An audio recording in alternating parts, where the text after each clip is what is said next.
bonjour! Dans cette capsule, qui n'est pas vraiment une capsule, qui est plus moi qui vous fais un book review, je me suis inspiré de Naj quand j'ai fait des podcasts avec elle. On avait parlé de quelques livres dans ces podcasts, puis j'ai trouvé ça vraiment intéressant comme concept. Aujourd'hui, je vais avoir... Première fois que je fais ça, ça va être quelque chose qui est intéressant pour vous parce que ce livre-là est probablement... Je vais mettre ça ici. Le livre le plus important que j'ai lu à ce stade-ci dans ma business de l'année, de 2019. Si j'avais à parler, je dis souvent ça à mes amis, si j'avais à rencontrer Simon Paquin en 2012, là, je lui donnerais 3 livres. 4-Hour Work Week de Tim Ferriss, The One Thing de... je me rappelle plus de son nom, puis Built to Sell, ce livre-là ici de John Warrillow. Je vous dis là, c'est wow! Creating a business that can thrive without you. Il va y avoir beaucoup de trucs en anglais dans cette capsule-là parce que le livre est en anglais, puis la compréhension se fait mieux en anglais dans ma tête. J'ai longtemps, petit fun fact, j'ai longtemps attendu avant de lire ce livre-là par simple principe que je veux pas vendre ma business. Je veux que ma business, ça soit à moi, ça continue, ça grossisse, ça soit ce que je laisse un petit peu comme impact sur les entreprises sur lesquelles j'ai travaillé avec. Mais quand même, à l'écouter dans des podcasts, à l'entendre être référé à plusieurs reprises, j'ai lu le livre de Bo Burlingham qui était justement le titre ici, Small Giants, qui recommande aussi le livre énormément. Là, j'ai fait bien Simon. Écoute-le en livre audio, check si c'est le fun. Puis c'est super cool. Ce livre-là, c'est sous formule de plein de conseils. En fait, des tips qu'il appelle. C'est 15 tips qui parlent tout au long du livre au travers d'une histoire réelle d'une agence marketing. Donc, je me suis senti énormément interpellé quand j'ai commencé à lire ce livre-là. Je vais prendre mon souffle, on va commencer. J'ai besoin de mon sel parce que j'ai fait un review qui va être un article de blog aussi sur mon site web, simonpaquin.com. Ici maintenant? Ici? Peut-être là ou là. Je sais jamais de quel bord que c'est. Puis, je vais vous donner dans le fond toute mon opinion, ce que j'ai retenu, puis ce qui est intéressant à chaque partie du livre. Je vais juste parler de la partie de comment bâtir ta business pour la vendre. Je ne parlerai pas de la section de vendre ta business parce que, obviously, ça ne m'intéresse pas personnellement, mais c'est pas, tu peux le retourner si tu veux, hein, c'est pas nécessaire. Ouais. Fait que c'est pas le fait de vendre la business que moi qui m'intéressait, c'était surtout de comprendre la mécanique de sortir l'entrepreneur de la machine à saucisses, sortir l'entrepreneur du day-to-day pour que la business fonctionne sans toi. Pourquoi ça peut être intéressant que la business fonctionne sans toi? C'est qu'à un certain point, tu n'auras plus la même drive et motivation que quand tu as commencé ta business jour 1. Puis ça, je dis pas ça négativement, je dis pas que tu veux moins travailler, tu veux moins t'occuper de ça, mais c'est que pour rester motivé, puis en feu, puis avec la même passion, il faut que tu fasses des choses variées. Il faut que tu t'occupes de... C'est vrai, il faut que tu fasses des contrats différents, il faut que tu travailles sur le marketing pendant 6 mois, il faut que tu travailles sur la vente pendant 3 mois. Puis c'est pas vrai, je crois, bien entendu. Tout ce que je dis, c'est mon avis, là. C'est pas vrai, je pense que tu as la même énergie jour 1 que jour 459 000. Puis prends une petite gorgée là-dessus. Donc, commençons. Longue intro pour ça. Built to sell résumé. C'est parti. Donc, page 6. J'aimerais ça juste vous lire un extrait dans mon anglais qui est très québécois. Alex, qui est le personnage principal, qui est le propriétaire de l'agence, va comme suit. Alex hated the process of estimating hours. He knew it was an inexact science, and that his actual hours invested will have no resemblance to what he was estimating. Creating marketing material was such an iterative process that there was no way to estimate the time accurately. Ce qu'il dit, Alex, en commençant le livre, c'est qu'il dit qu'il n'a par-dessus... il peut pas care moins sur le fait de faire une estimation d'une proposition dans le fond à un client basée sur le temps qu'il pense que ça va prendre. Quand tu fais du créatif en marketing, c'est impossible que tu budgètes 32 heures puis ça prenne 32 heures. Il y a quelqu'un qui avait déjà dit, que j'ai vu dans une vidéo que je trouvais vraiment cool, il disait prends ton budget d'heure, fais juste x2 puis tu risques d'atteindre à peu près la norme de ce que tu pensais que tu allais mettre comme temps. Je commence le livre comme ça parce que le gros problème dans les business de services que je vois, c'est que les gens, ils s'obstinent à passer beaucoup de temps à faire des propositions sur mesure. Là, vous allez me dire, ouais, mais Simon, tous mes clients sont importants, tout le monde aurait besoin d'avoir une proposition sur mesure, bla bla bla bla bla. La réalité qui arrive, c'est que quand tu prends des clients qui sont tous différents, tu n'es pas capable d'offrir le meilleur de ce que tu peux faire à chacun de ces clients-là. Donc, ce qu'ils vont proposer dans le livre, c'est qu'ils vont proposer une stratégie de processus. Plus besoin de faire de soumission, quand tu racontes le client, tu leur présentes ton processus, là, mais tu n'as plus besoin d'estimer le temps que tu vas prendre. Il dit flip la table, un peu comme le PDF de Breaking the Time Barrier de FreshBooks qui dit que vendre la valeur et non un prix. Bien, dans ce livre-là, c'est encore plus concret que ça. Il dit aussi simple que si tu vends des logos, on va arriver avec ces exemples à lui, si tu es bon pour faire des logos, vends juste des logos. Détermine ton marché potentiel, puis fais juste vendre ce processus-là à des entreprises qui ont besoin de logos. C'est là que tu vas savoir si tu as une business qui est capable de vivre d'elle-même. Parce que si tu es capable de mettre un chargé de projet sur la gestion de ces clients-là qui ont le même processus, de mettre un vendeur qui va fournir des logos au chargé de projet, puis de mettre le designer qui va faire les logos juste comme sur un étage. Puis là, t'es comme, ouais, ok, ça marche, mais là, eux, ils sont full loadés de temps. Donc, ces 3 personnes-là, on peut juste en engager d'autres. Bang, eux, l'autre sont full loadés de temps. Donc, je sais pas si vous voyez un petit peu où est-ce qu'on s'en va. L'entreprise de processus versus de temps, c'est là où est-ce que tu t'en viens dans une situation où est-ce que tu vas pouvoir scale pour vendre ta business. Je continue comme ça. Au travers du book review, il y a quelques questions et des devoirs qui nous donnent à faire qui sont vraiment intéressants. Bien entendu, tout ce que je dis va être dans les notes sur mon site web. Donc, à la page 10, il dit « Comment est-ce que tu décrirais ta business à un cocktail party? » Est-ce que tu dirais quelque chose qui roule sans toi? Comment tu l'exprimerais? Donc, je vous laisse penser à ça. Puis aussi, c'est qui ta compétition? Ça, là, c'est une grosse game d'ego que je vois habituellement en affaires. C'est non, moi, j'ai pas de compétition. Puis c'est pas mal de penser que tu as un processus unique. Même moi, je suis le premier à dire j'ai pas de compétition parce que j'essaie de me démarquer dans une niche qu'il n'y a pas de compétition directe avec mon modèle d'affaires et mes processus. Mais le but de la question, c'est quand tu détermines c'est qui ta compétition, c'est que tu t'assures de ne pas faire comme eux, mais pas de vendre le même produit, mais c'est plutôt de ne pas vendre le même processus que ces personnes-là. Donc, une petite question à se poser. Le premier devoir, à la page 11, c'est le devoir numéro 1 dans le fond. Il nous suggère de faire le devoir de réfléchir à... Ça, c'est Ted, la personne qui est le coach, si on veut, de Alex dans l'histoire. Honnêtement, je vous recommande de lire le livre, là, ça vaut vraiment la peine. Page 11. Pense à quel type de projet tu es réellement le meilleur à faire. Donc, je fais un petit recap de ce que je disais tantôt. Faites ça comme devoir, notez-le sur une feuille. Puis, comment qu'on détermine justement quel type de projet on est les meilleurs à faire? Ça, c'est le devoir numéro 2. En parallèle, c'est de trouver sa niche. Donc, qu'est-ce qui a été les projets les plus profitables? Qu'est-ce qui ont été tes pires projets? Donc, ceux qui t'ont fait perdre de l'argent, du temps, des sueurs, que tu as fait genre « Ah, je déteste cette situation-là ». C'est parce que rarement le client, c'est plus la situation que tu vas pas aimer. Puis, va aussi dans tous tes témoignages clients, puis regarde ce que les gens disent la plupart du temps. Est-ce qu'ils vont dire genre hey, « On a adoré travailler avec Simon pour sa proactivité ». Ah, peut-être que le fait d'être efficace, c'est quelque chose qui est un atout que la compétition n'a pas. Est-ce que tu serais capable de miser encore plus là-dessus? Fait profitabilité, pire projet, témoignage client, ça devrait déterminer ta niche, devoir numéro 2. On est good? De la page 14 à 16, il y a le devoir numéro 3 déjà. Définir ton processus. Donc, par exemple, ici, il va nous dire que son processus, ça va être pour créer un logo. C'est le 5-step process qu'il l'appelle dans le livre. Donc, on va le donner 5 étapes pour cette situation-ci. Je vous donne un exemple pour que vous puissiez visualiser dans votre business aussi. L'étape 1, c'est la visualisation. Quand eux, ils parlent à un client, qu'est-ce qu'ils envisagent comme étant le prochain logo de leur projet, produit, ligne de produit, ou même livre, quelque chose comme ça. Deuxième étape, personnifier. La personnification, c'est quoi? C'est quelque chose que je fais aussi en branding. C'est qui ta clientèle cible? C'est qui achèterait vraiment ce logo-là, si on veut? Qui s'associerait à ça? Puis ce logo-là, c'est drôle à dire, c'est il achèterait quoi à l'épicerie? Il mangerait quoi à la fin de semaine?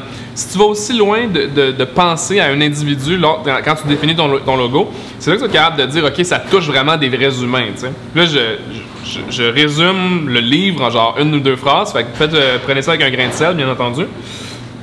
Step numéro 3, sketch un concept. Eux, ce qu'ils vont faire, c'est qu'ils vont dessiner sur une feuille en papier, noir et blanc, juste des essais, si on veut. Donc, de cette manière-là, ce qui va arriver, c'est qu'ils vont pouvoir le présenter aux clients puis leur montrer des trucs pas finis volontairement. Pourquoi qu'ils montraient des sketchs papier? Parce qu'ils veulent avoir des idées, ils veulent avoir du feedback sur le style plutôt que les couleurs, les choix de mine, de grosseur, d'icônes, de nanana. Ils veulent vraiment que le client regarde le design en tant que tel. L'autre étape, le step 4, c'est les black and white, justement. T'sais, il va faire les concepts en noir et blanc. Il ne va pas les faire en couleur parce que souvent, les gens vont juste comparer les couleurs, comme on mentionnait. Ensuite de ça, L'étape numéro 5, ils vont envoyer le design final. Donc, juste un logo qui va être justement ce que le client va accepter à l'étape 1, 2, 3, 4. Puis ça, c'est leur processus. Fait que dans votre business, est-ce que vous êtes capable de définir un processus clair? Je donne un exemple avec ma business de SP Consultant.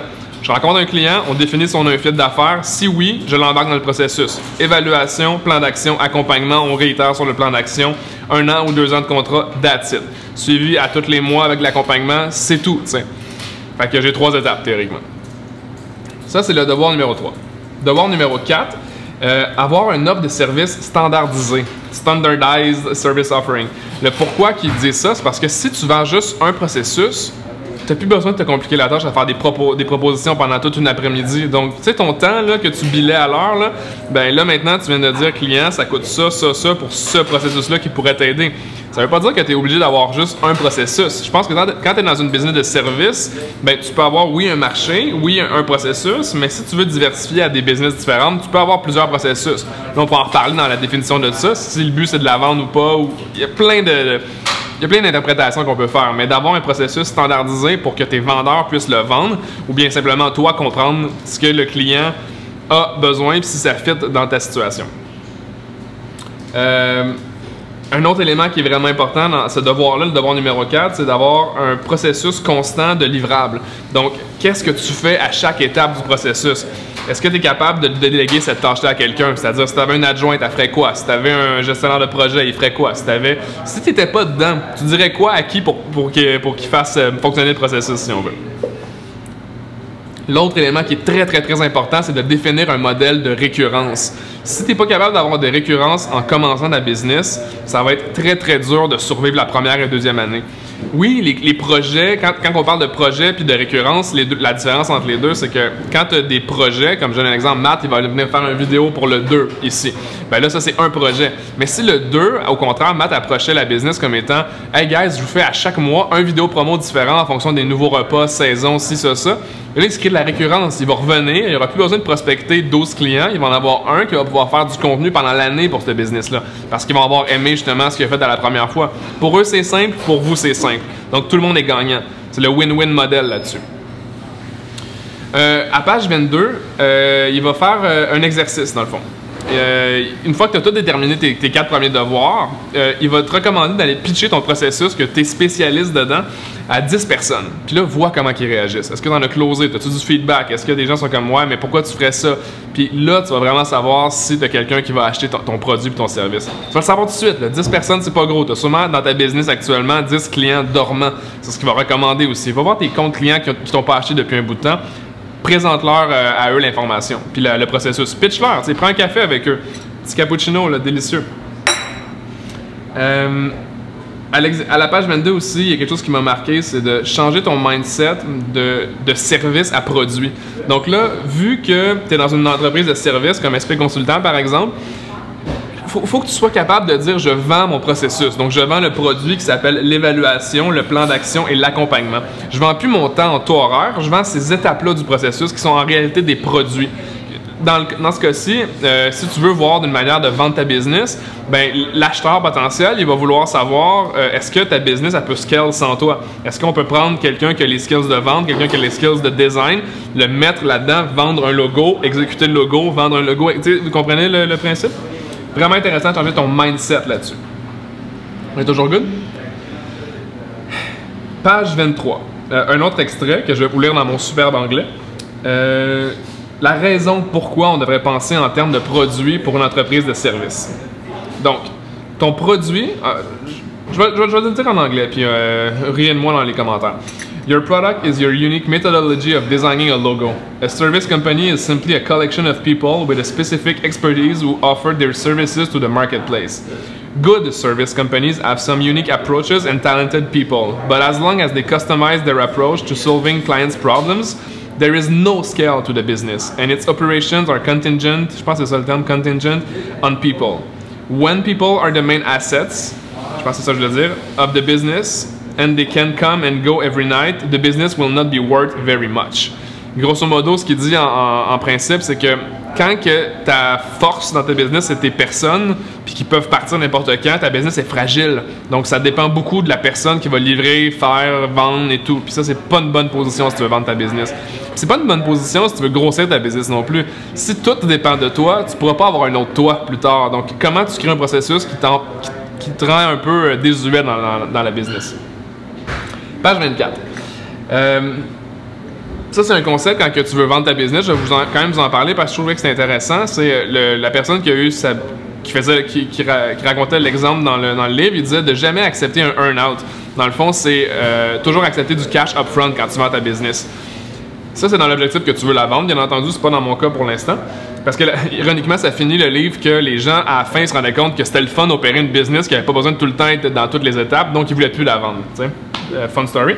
Donc, un earn-out, c'est quoi? Un earn-out, c'est que l'acheteur potentiel pourrait te dire, OK, il faut que tu restes, mettons, 5 ans dans la business pour toucher tout le montant d'argent que... Ah, j'ai entendu mon nom. Que tu dois rester 5 ans dans la business pour toucher le montant d'argent de leur acquisition. Donc, ils vont donner, mettons, 5 millions de dollars si tu restes 5 ans pour runner la business. Mais le best, c'est que tu n'as pas besoin d'être là. Tu veux du cash upfront parce qu'il n'y a rien qui les oblige à te payer dans 5 ans. Donc, tu n'auras comme rien. Tu auras bâti pour vendre, mais tu n'auras même pas été capable de vendre ultimement. Donc, ils recommandent de toujours demander du cash upfront, puis tu te sors automatiquement si tu veux te sortir de la business. Devoir numéro 5. Train your people to handle each steps of your process so you don't have to be the person piecing every project together. Piecing every project together from scratch. Donc, tu veux que tes gens ils soient autonomes dans ton processus. Aussi simple que ça. Définis vraiment c'est quoi que tu veux déléguer, puis enseigne-le-leur. Puis souvent, le problème que j'entends avec les adjoints virtuels, des nouveaux employés, les problématiques que ça crée, c'est que le propriétaire, il veut pas y montrer comment ça marche. Tu veux qu'il sache déjà, si on veut, comment opérer la business, mais ça, c'est pas le bon move parce que prends juste le temps de l'éduquer une fois, puis tu n'auras plus jamais besoin de le faire après. Il va juste être beaucoup plus efficace. Il va travailler pendant que tu dors, là, tu sais, littéralement. Page 25, une idée. Donc, deviens un produit. Maintenant que ton entreprise de service est devenue un produit, charge upfront for it. Tu vas pas chez Costco pour acheter du papier de toilette puis genre espérer le payer une fois que tu l'as utilisé. Ça marche pas de même. Une business de service, anciennement, ce que tu vas faire, tu vas faire une soumission, tu vas demander un dépôt, c'est long, ça marche pas super bien. Fait que quand ta business est devenue un processus, charge upfront. Mettons, je fais une évaluation avec les clients. Avant de me présenter à l'évaluation, aie payé l'évaluation. Puis si ça prend une rencontre ou ça prend 2 rencontres, c'est ça que ça va être. Mais au moins, je sais que j'ai eu l'argent. Donc, l'avantage avec ça, c'est que tu vas pouvoir financer ta business avec l'argent des clients à la place de devoir tout le temps fronter de l'argent à faire marcher ta business. T'sais. Page 30, une autre idée. Process. Dans le fond, il faut plus que tu prennes de projets qui sortent de ton processus. Ça, c'est tough. Ça veut dire de dire non à des gros clients. Ça veut dire de dire non à des clients qui sont en dehors de ton processus. Mais l'avantage que ça va faire, ils mettent beaucoup d'emphase là-dessus, là, à la page 30, c'est ils disent, si tu es capable de respecter ce que tu dis que tu vas faire, les clients, ils vont se multiplier parce qu'ils vont avoir juste une référence à donner comme « Hey, Simon a fait notre logo, it's the best, go, va le voir lui », tu sais. Donc ça, c'est vraiment dur à garder en tête. Page 31. Run the business without you. So, yeah.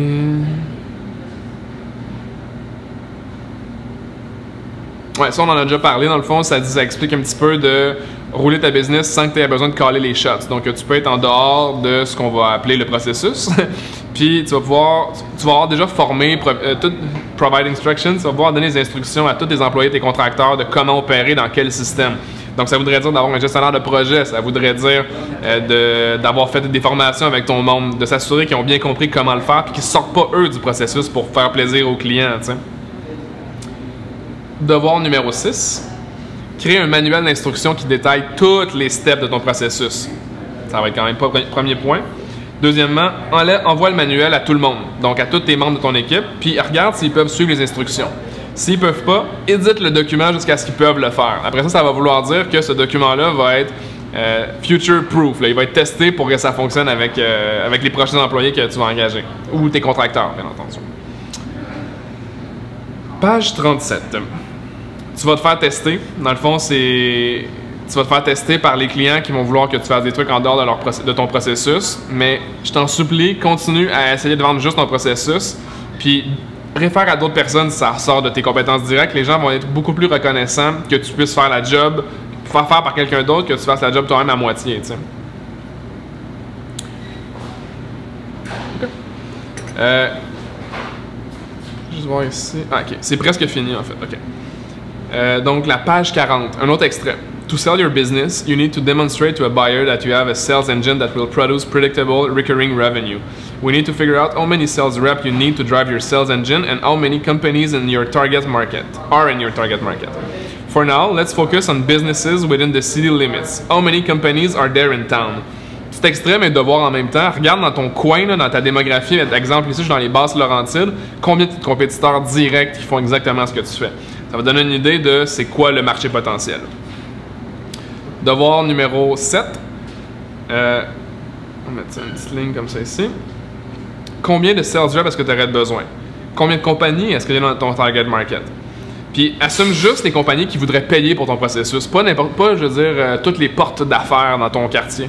Fait que si tu te dis, OK, c'est quoi le marché que je vise? Ben, je vise les travailleurs autonomes chez leurs parents. Je sais pas, là. Ben, il y a combien de travailleurs autonomes enregistrés, exemple, au NEQ? C'est au numéro d'entreprise du Québec. Donc, dans la région dite.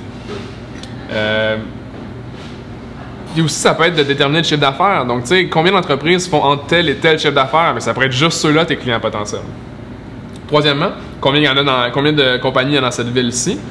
Quatrièmement, calcule ton close rate en fonction de ton marché potentiel. Donc, est-ce que quand tu regardes tes ventes, tu dis, moi, je close un client sur 2. Ça veut dire que ton marché réel potentiel, c'est 50% de ce que tu as estimé. T'sais. Fais cet exercice-là, puis on s'en donne des nouvelles. Page 43, une autre idée. Toujours engager 2 sales reps. Dans le livre, en fond, il recommande d'en engager 2, puis d'avoir des sales reps qui sont bons. Attends une seconde. OK. Toujours engager 2 sales reps parce que d'en avoir un, c'est bien, mais 2, c'est mieux. C'est vraiment drôle que ça sonne comme ça, là. Parce que un sales rep, ça va être compétitif, mais pas tellement. Mais quand tu as 2 sales reps, les 2 avec un esprit compétitif, ils vont pouvoir tout le temps se battre à dire comme tu as fait combien de ventes ce mois-ci, tu as vendu combien de logos, tu as vendu combien d'évaluations. C'est ça qui fait en sorte que ça fait juste comme partir la machine de vente, si on veut. Donc, toujours 2 sales reps, c'est ce qu'ils recommandent. Devoir numéro 8. Think about the team you need to administer the process. Puis, tu n'as pas besoin probablement de tout le monde que tu as on staff actuellement pour ton nouveau processus. Fait que ça, c'est juste une réflexion à faire, voir est-ce que tout le staff que j'ai en ce moment est nécessaire à vendre mon nouveau processus. Si la réponse est non, tu viens de te sauver des coûts financiers, justement, peut-être donner plus d'argent aux personnes qui sont beaucoup plus adaptées à ce processus-là. Devoir numéro 9, engage des gens qui sont bons à vendre des produits, pas des services. Puis le pourquoi il dit ça, c'est qu'il dit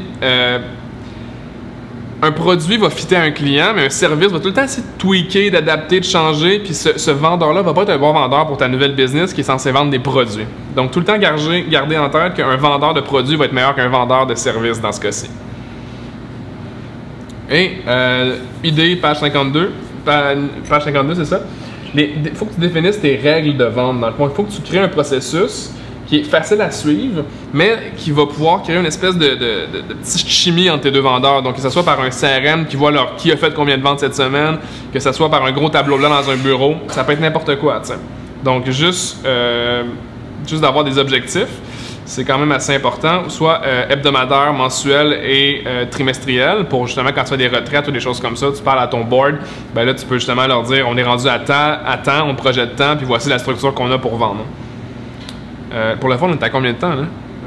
23. OK. C'est les 2 derniers points. Après ça, j'ai fini. Enfin, l'idée numéro 67, page 67, The Sales Team qui appelle. Je vais le lire en anglais parce que ça va être un petit peu plus facile.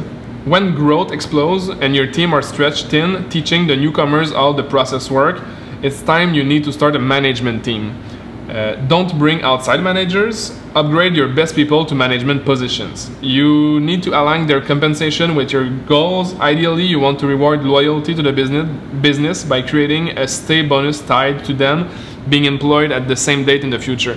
Grosso modo, ce qu'il veut dire, c'est que utilise tes meilleurs vendeurs, donne-leur un rôle de management, donne-leur des bonus quand ils vont atteindre ces objectifs-là, mais enlève-les pas de leur rôle de vente.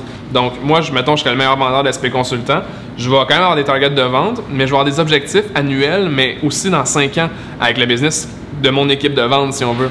ce que ça va faire, c'est que ça va faire que les gens ils vont vouloir travailler pour la business, pas juste chercher un meilleur salaire à gauche puis à droite.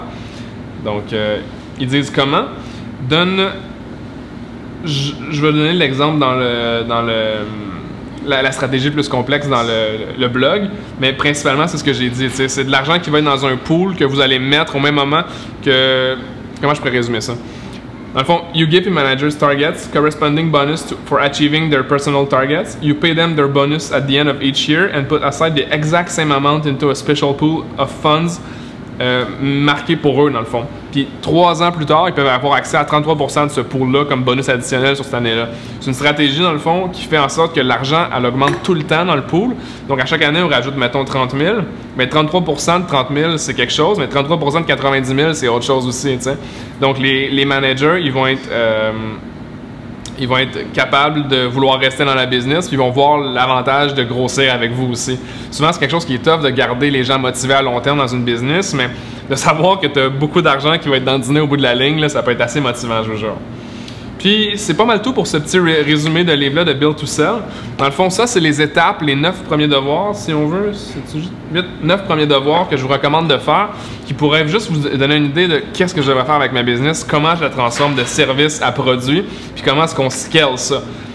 Bien entendu, le reste du book va être plus en ligne de comment te montrer comment vendre la compagnie. Je vous laisse le lire si ça vous intéresse, mais pour moi, c'était vraiment ce qui m'a vraiment marqué, puis je vous recommande énormément de lire ce petit livre-là. Donc sur ce, merci d'avoir écouté, puis bonne écoute, en fait, bonne journée. Bye!